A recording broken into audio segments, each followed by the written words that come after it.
Praise the Lord. Hallelujah.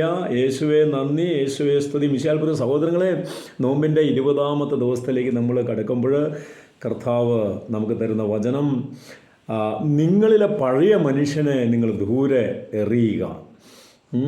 Colossus 3:9 നിങ്ങളിലെ പഴയ മനുഷ്യനെ അതിൻ്റെ ചെയ്തികളോടുകൂടെ നിഷ്കാസനം ചെയ്യുക, എന്നിട്ട് സൃഷ്ടാവിൻ്റെ പ്രതിച്ഛായയ്ക്ക് അനുസൃതമായി നവീകരിക്കപ്പെട്ട പുതിയ മനുഷ്യനെ നിങ്ങൾ ധരിക്കുക.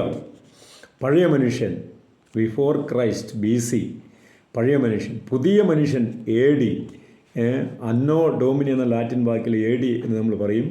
നമ്മുടെ കർത്താവിൻ്റെ വർഷം എന്നാണ് അതിൻ്റെ അർത്ഥം.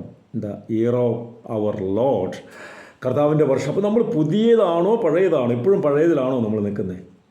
അങ്ങനെയെങ്കിൽ ഈ ക്രിസ്മസ് നാളുകളിൽ പ്രിയ മക്കളെ, പൗലോസ്ലീഹ നമ്മളെ ഓർമ്മിപ്പിക്കുന്നുണ്ട്, ഒരു പുതിയ സൃഷ്ടിയാകുക എന്നതാണ് പരമപ്രധാനമായിട്ടുള്ള കാര്യം. ഗലാത്യ 6:15 നമ്മൾ ഓർമ്മിപ്പിക്കുകയാണ്. ഒരു പുതിയ സൃഷ്ടിയായി തീരുവാൻ കർത്താവ് നമ്മളെ വിളിക്കുകയാണ്.